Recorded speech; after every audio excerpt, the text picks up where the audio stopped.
Hello, everyone. Welcome to Off the Charts, episode 114.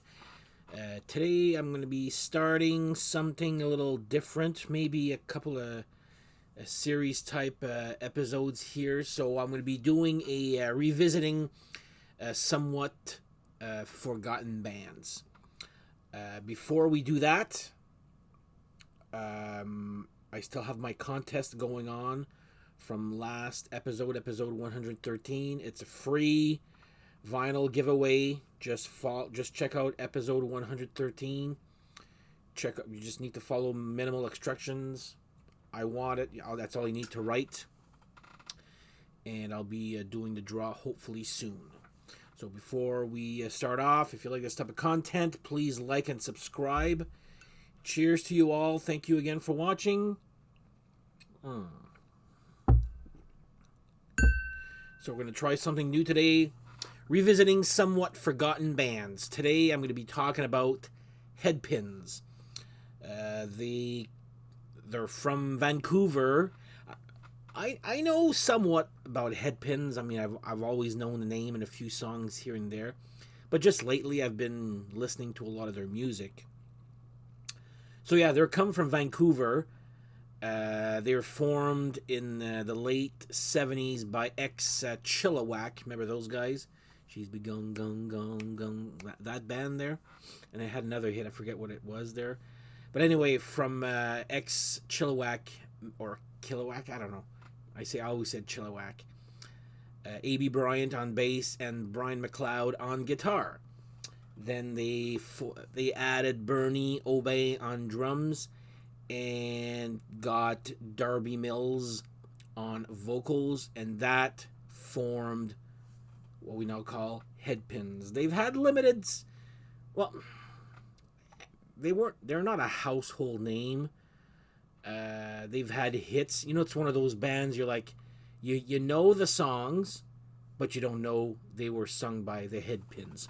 So we'll go through their albums and a little bit of their history here. So with Darby Mills, well, they had 3 albums. So first one, Turn It Loud. I do love this cover a lot. This also has a song, Turn It Loud. I just love how the beginning just starts off with like, come on, turn it up. Like super low voice, and then she just lets out a big scream. Darby Mills has a very nice set of pipes there. She can sing. Oh my God. Check it out. Like this one here. Turn It Loud. The video we always saw on TV was, well, the one I saw all the time was Don't It Make You Feel. And of course, Winnin' was another minor hit here in Canada. I'm not sure about everywhere else in the world. I mean, they're a hard rock. Were they heavy enough to be on the Power Hour? I don't remember them being on the Power Hour. Maybe once I saw them there.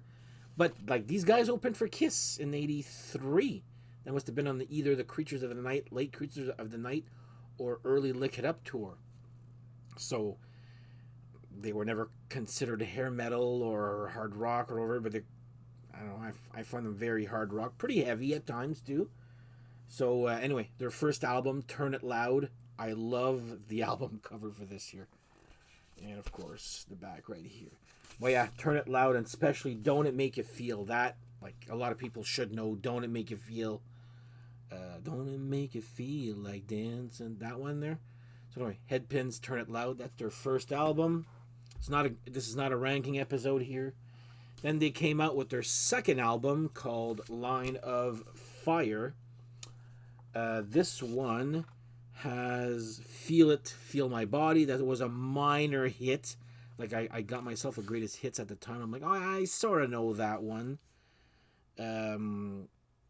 Just One More Time. Probably, I would say, after Don't It Make You Feel.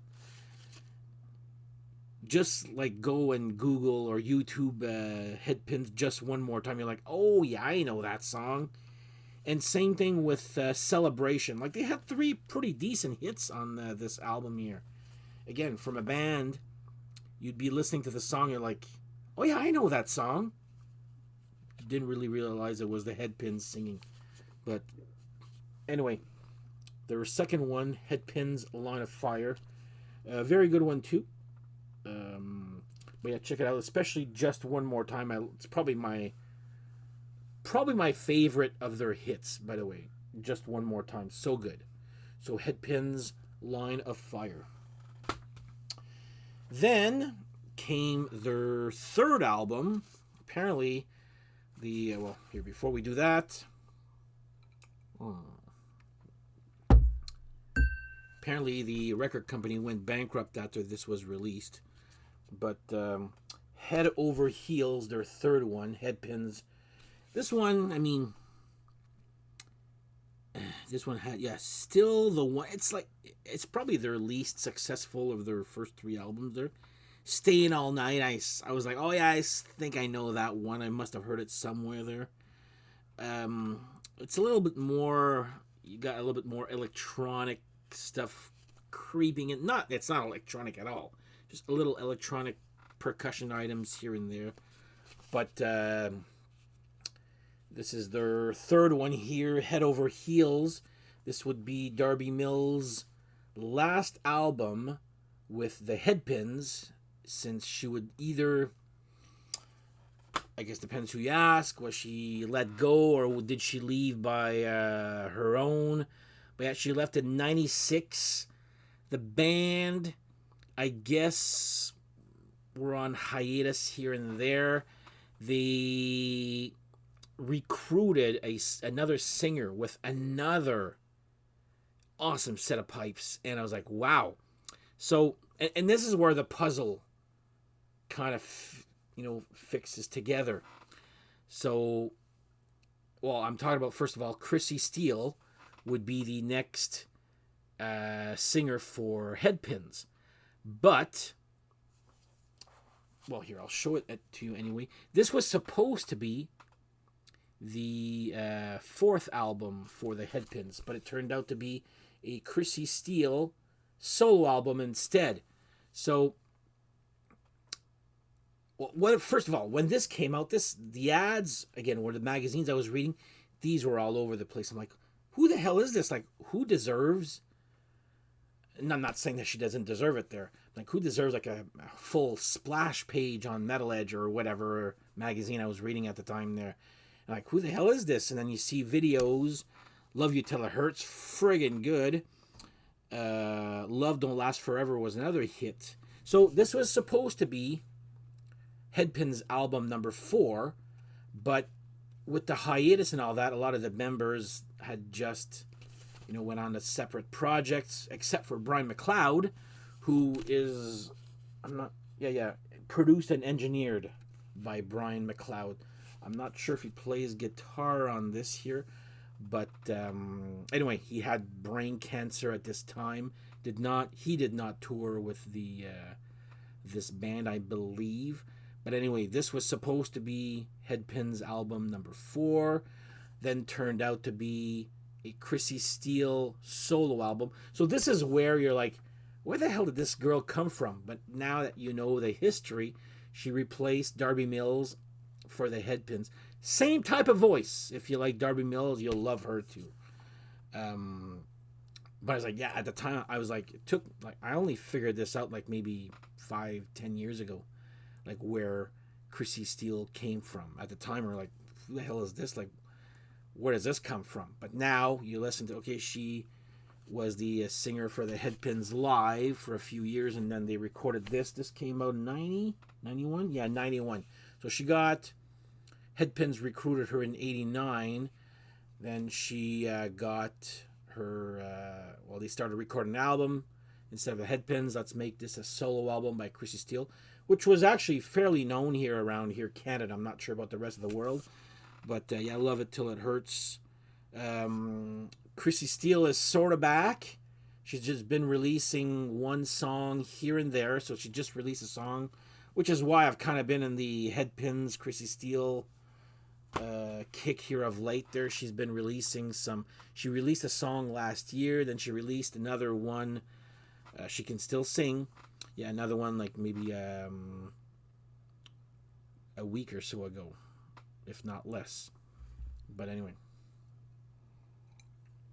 And that is technically, I guess you could say that Headpins had 4 albums.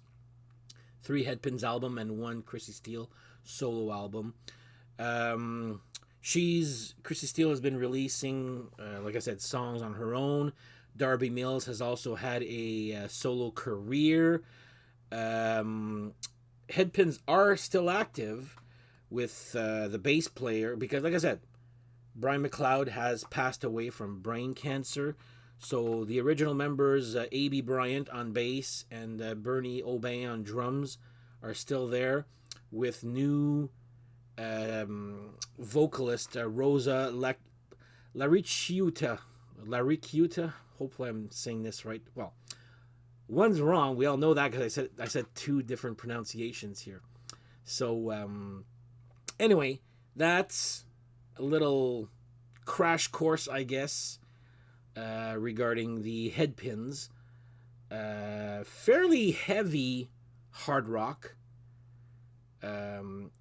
Minor commercial. Like I said, here in Canada, like the songs that I mentioned there, Just One More Time and Don't It Make You Feel Like Dancing, were played all over the place. But you didn't know who was singing it. Like, anyway, from my perspective anyway. So yeah, 3 pretty solid albums. Like, if anything, I would stick with these 2 right here. If ever you want to check them out, this one and this one, first and second. So Turn It Loud and Line of Fire. Third one's decent, but I actually prefer this one a lot. This one is actually, it sounds good too. It's great album here. I'm actually pretty proud to have found it on vinyl also. I had this on cassette, then on CD, and now I got it on vinyl. So I do like this album a lot. So I would say check out this one and the first 2 Headpins if you're curious. If you're just curious to a song, Headpins, I would go, it was a toss-up between Don't It Make You Feel and what's the song called there? I just said it 2 seconds ago here. Just One More Time. I'm more a rocker, so I would go with Chrissy Steele, Love You Till It Hurts, friggin' rocks. So check it out. Hopefully I got my story right here. Just a little revisiting somewhat forgotten bands. Maybe they're not forgotten. Maybe they're on your turntable every day like myself of late there. But yeah, I'm going to try this new series. Try to talk about some some other bands here that may be forgotten. So I'm just going to try and reintroduce them, and we'll see how this goes. So anyway, on that note, thank you guys for watching. Once again, if you like this type of content, please like and subscribe. Tell your friends. Don't forget, I still have that contest going on the last episode, 113. And hopefully I want to announce a winner very soon. I will take care of the shipping and all that shit. So have yourself a good whatever, and we'll see you guys next episode. Take care. Bye-bye.